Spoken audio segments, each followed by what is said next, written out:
مصر هي الحضارة، وكل يوم هو ذكرى لحدث مهم جدا حصل في الماضي، ودايما البداية من عند المتحف المصري.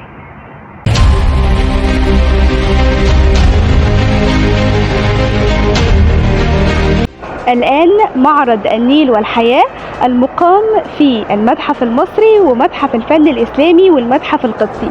معرض النيل والحياة بيعكس أهمية النيل منذ أقدم العصور، مع رب النيل عند المصري القديم الرب حع-بي إلى يومنا هذا، وكما قال هيرودوت: مصر هبة النيل والمصريين.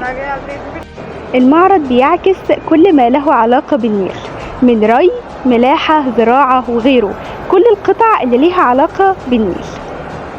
وتستمر مدة المعرض المقام في ال3 متاحف ليوم 2 أكتوبر، وحقيقي يستحق الزيارة.